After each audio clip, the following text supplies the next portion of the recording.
Viss sākās ar to, ka gribēju sagādāt savai ģimenei pārsteigumu. Ceļojam tepat pa Latviju. Vienmēr viss šī plānošana ir bijis uz mammas pleciem. Tāpēc es gribu parādīt mammai, ka es varu ņemt visu atbildību savās rokās. Pirmais galamērķis, ko iekļaut turismu loterijā, ir Raņu muzejs Tadenava. Par laimi neviens no ģimenes nav bijis šajā muzejā, jo tas tomēr tā patālu. Devos uz turieni, lai noskaidrotu, ko tieši šī vieta var piedāvāt man. Šajā muzejā es uzzināju par Raņa dzīves gaitām, lai arī Tadenavā viņš nodzīvojis vien dzīves pirmos 3 gadus. Šo vietu neizvēlējos tāpat vien, zinu, ka mammai ļoti patīk latviešu literatūra, un šeit patīk manai māsai, jo rotaļu te arī netrūkst. Nākamo apskats vietu veltīšu savai mīļajai māsiņai. Tas ir Romalda Gurkļa koka figūra dārzs. Ideju šīs vietas veidotājiem pavisam noteikti netrūkst. Tik daudz interesantu, smalki izstrādātu figūru un tēlu. Dianai ļoti patīk multfilms. Piemēram, katru gadu Ziemassvētkos māsa no radiem izdīts kārtējo multfilmu Varonas Kleita. Taču arī man ir paveicies, jo patiesībā man patīk skatīties multfilms kopā ar māsu. Tikai parasti to nevēlos atzīt. Un Griņš! Viņam es neļaušu izbojāt savas ģimenes atpūtu.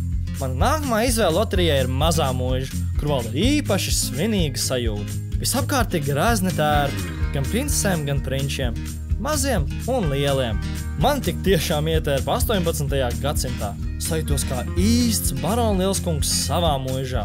Un visi šie tērpi ir šūti pašu biedrības dalībnieku rokām un ir īsts vēsturisks mākslas darbs. Domāju, ka patiks gan tētim, kurš noteikti nekad nav ko šādu piedzīvojis, gan mammai, kur pēc profesijas ir šuvei un vienmēr meklē jaunu iedvesmu citu darbos.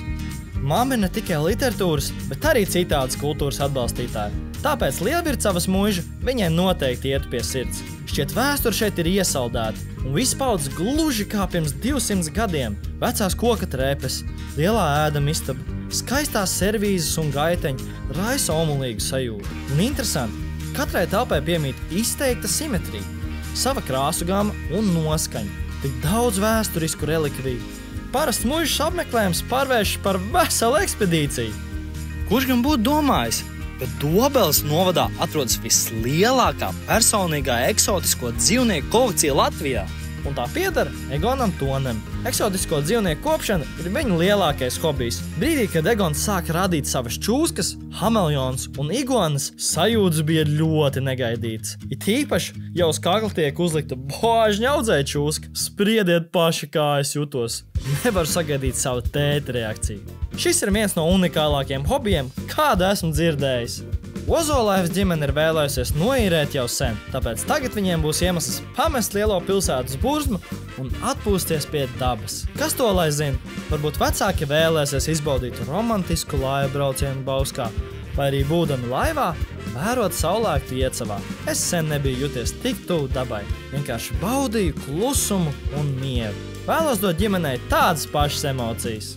Ģimenes atpūta lieliski izplānota ar tik dažādām apskates vietām. Atliek tikai doties ceļā, un tas viss pateicoties manai foršajai loterijai.